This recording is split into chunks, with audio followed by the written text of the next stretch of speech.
Marwari media आप देख रहे हैं। आज है 31 जनवरी 2025 शुक्रवार का दिन, हिंदू तिथि माघ माह की द्वितीया है। नजर डालेंगे आज की बड़ी खबरों पर। शुरुआत करेंगे देश की बड़ी खबर के साथ। बड़ी खबर, प्रयागराज महाकुंभ मेला में भगदड़ के अगले दिन गुरुवार को आग लग गई। मेला क्षेत्र के सेक्टर 22 में कई पंडाल जल गए। अच्छी बात यह रही, फायर ब्रिगेड की टीमें मौके पर पहुंच गई। आग पर जल्द ही काबू पा लिया गया। जहां पर आग लगी वहां पब्लिक नहीं थी, इसीलिए जनहानि की भी सूचना नहीं है। आपको बता दूं, इससे पहले बुधवार मौनी अमावस्या के मौके पर भगदड़ मची थी। इसमें 40 से ज्यादा लोगों की मौतें हो गई है। प्रशासन ने 30 मौतें स्वीकार की है। बड़ी खबर ये भी देखिए, प्रयागराज महाकुंभ में बुधवार को हुई भगदड़ के बाद कल भीड़ कम रही। मेले में आने जाने के रास्ते भी अलग कर दिए गए हैं। प्रयागराज शहर में गाड़ियों की एंट्री पर भी रोक है। मेला क्षेत्र को पूरी तरीके से नो व्हीकल जोन घोषित कर दिया है, यानी अब मेला क्षेत्र में किसी भी गाड़ी की एंट्री नहीं होगी। इसके अलावा वीवीआईपी पास भी रद्द कर दिए गए हैं। बड़ी खबर ये भी देखिए, महाकुंभ भगदड़ पर सीएम योगी भावुक हो गए। उन्होंने कहा 30 मौतों की जांच न्यायिक आयोग करेगा। मृतकों के परिजनों को 25-25 लाख का मुआवजा दिया जाएगा। आपको बता दूं, अब प्रयागराज में स्थिति सामान्य हो गई है। वहाँ आम दिनों की तरह ही भक्त स्नान कर रहे हैं। बहरहाल आगे बढ़ेंगे। देश की एक और बड़ी खबर, संसद के बजट सत्र से पहले गुरुवार को केंद्र सरकार ने सर्वदलीय बैठक बुलाई। यह बड़ी बैठक संसद के एनेक्सी में आयोजित की गई। मीटिंग में आगामी केंद्रीय बजट पर केंद्र सरकार ने सभी दलों के साथ चर्चा की है। बड़ी जानकारी आपको यह भी दे दूं, संसद के बजट सत्र की शुरुआत आज 31 जनवरी पार्लियामेंट के ज्वाइंट सेशन में राष्ट्रपति द्रौपदी मुर्मू के अभिभाषण से होगी और उसके बाद अगले दिन यानी कि कल 1 फरवरी को आम बजट पेश होगा। सोमवार से लोकसभा और राज्यसभा में राष्ट्रपति के अभिभाषण पर चर्चा शुरू हो जाएगी। बड़ी बात यह है, कल 1 फरवरी को बजट पेश होगा। यह वित्त मंत्री निर्मला सीतारमण का लगातार 8वां बजट है। इस बजट में 6 बड़ी घोषणाएं हो सकती है। मीडिया रिपोर्ट्स की माने तो इस बजट में पेट्रोल डीजल की कीमतें घटाई जा सकती है। वहीं कंज्यूमर इलेक्ट्रॉनिक्स से जुड़े पार्ट्स की इंपोर्ट ड्यूटी घटाई जा सकती है। अभी इस पर 20% ड्यूटी लगती है। इससे मोबाइल जैसे आइटम सस्ते हो सकते हैं। वहीं गोल्ड सिल्वर पर इंपोर्ट ड्यूटी बढ़ाई जा सकती है।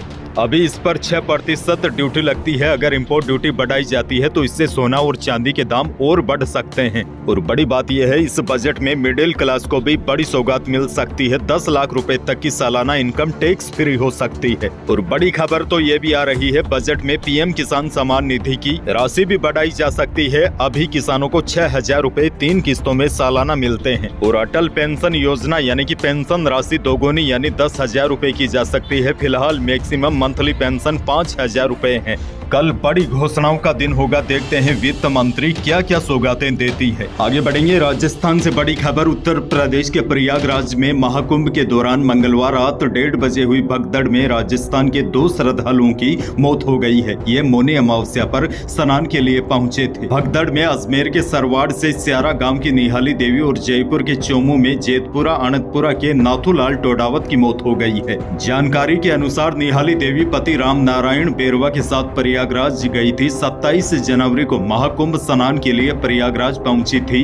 भगदड़ में पति पत्नी एक दूसरे से बिछड़ गए। राम नारायण ने पत्नी को बहुत ढूंढा लेकिन वह नहीं मिली। जानकारी के अनुसार अभी भी राजस्थान के कई लोग हैं जो आपस में बिछड़ गए हैं। मेले में बिछड़े लोगों की तलाश की जा रही है। आगे बढ़ेंगे। एक और बड़ी खबर, Jaipur metro rail corporation limited ने शुक्रवार को जयपुर मेट्रो के किराए में बढ़ोतरी करने का फैसला किया है। यानी कि जयपुर में मेट्रो से सफर करने वाले यात्रियों को अब ज्यादा भुगतान करना होगा। जयपुर मेट्रो का किराया 4 से 8 रुपए तक बढ़ा दिया गया है। एक और बड़ी खबर, मेवाड़ के पूर्व राज परिवार के सदस्य डॉक्टर लक्ष्यराज सिंह मेवाड़ ने वर्ल्ड रिकॉर्ड बनाया है। उन्होंने सोलर लैंपों से सूर्य की सबसे बड़ी आकृति बनाकर सूर्य देव अभियान का शुभारंभ कर Guinness book of world record बनाया है। दुनिया में पहली बार सूर्य की सबसे बड़ी आकृति बनाने पर इस विश्व कीर्तिमान के लिए सिटी पैलेस ने उनको सम्मानित भी किया। लक्ष्यराज सिंह मेवाड़ ने कहा कि सूर्योदय अभियान की शुरुआत का उद्देश्य आर्थिक रूप से कमजोर वर्ग के परिवारों को सोलर लैंप वितरित कर उनके घरों को सौर ऊर्जा से रोशन करने की पहल है। यानी कि यह लैंप वह जरूरतमंद लोगों को बांट देंगे। आपको बता दूं, इससे पहले भी उन्होंने कई रिकॉर्ड बनाए हैं। मार्च 2019 को जरूरतमंदों को एक साथ 3,29,000 से अधिक वस्त्रों का दान कर पहला गिनीज वर्ल्ड रिकॉर्ड